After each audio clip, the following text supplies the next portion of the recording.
महालक्ष्मी देवी धन और समृद्धि की देवी हैं, इसलिए धनी और समृद्धि जीवन की कामना करने वाले भक्तों द्वारा लगातार 16 दिन तक उनकी पूजा की जाती है।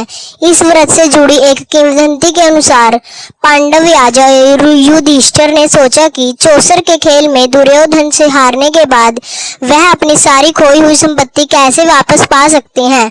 उनकी शंकाओं को दूर करने के लिए भगवान कृष्ण ने उन्हें लगातार 16 दिन तक महालक्ष्मी व्रत का पालन करने के लिए कहा। तो चलिए सुनते हैं महालक्ष्मी की व्रत कथा। प्राचीन समय में एक बार एक गांव में गरीब ब्राह्मण रहता था।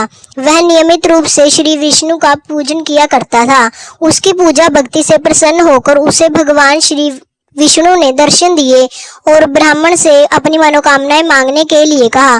ब्राह्मण ने लक्ष्मी जी का निवास अपने घर में होने की इच्छा जाहिर की। यह सुनकर श्री विष्णु जी ने लक्ष्मी जी की प्राप्ति का मार्ग ब्राह्मण को बता दिया, जिसमें श्री हरि ने बताया कि मंदिर के सामने एक स्त्री आती है जो यहाँ आकर उपले थापती है। तुम उसे अपने घर आने का आमंत्रण देना और वह स्त्री ही देवी लक्ष्मी है। देवी लक्ष्मी जी के तुम्हारे घर आने के बाद तुम्हारा घर धन और धान्य से भर जाएगा। यह कहकर श्री विष्णु चले गए। अगले दिन वह सुबह 4 बजे ही मंदिर के सामने बैठ गया। लक्ष्मी जी उपले थापने के लिए आई तो ब्राह्मण ने उसे अपने घर आने का निवेदन दिया। ब्राह्मण की बात सुनकर विष्णु जी के कहने से हुआ है। लक्ष्मी जी ने ब्राह्मण से कहा कि तुम महालक्ष्मी व्रत करो। 16 दिन तक व्रत करने और 16वें दिन रात्रि को चंद्रमा को अर्घ्य देने से तुम्हारा मनोरथ पूरा हो जाएगा। ब्राह्मण ने देवी के कहे अनुसार व्रत और पूजन किया और देवी को उत्तर दिशा की ओर मुंह करके पुकारा। लक्ष्मी जी ने अपना वचन पूरा किया। उस दिन से यह व्रत इस दिन विधि विधान से करने से व्यक्ति की मनोकामना पूरी होती है। एक और दूसरी कथा भी है। एक बार महालक्ष्मी का त्योहार आया। हस्तिनापुर में गांधारी ने नगर की सभी स्त्रियों को पूजा का निमंत्रण दिया, परंतु कुंती से नहीं कहा। गांधारी के 100 पुत्रों ने बहुत सी मिट्टी लाकर एक हाथी बनाया और उसे खूब सजाकर महल में बीचों बीच स्थापित किया। सभी स्त्रियां पूजा के थाल लेकर गांधारी के महल में जाने लगी।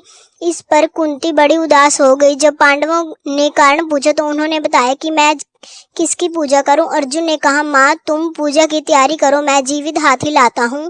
अर्जुन इंद्र के यहाँ गए और अपनी माता के पूजन हेतु वह ऐरावत को ले आए। माता ने सप्रेम पूजन किया। सभी ने सुना कि कुंती ने यहाँ तो स्वयं इंद्र का ऐरावत हाथी आया है, तो सभी उनके महल की ओर दौड़ आए और सभी ने पूजन किया। इस व्रत पर 16 बोल की कहानी 16 बार कही जाती है और चावल गेहूं अर्पित की जाती है।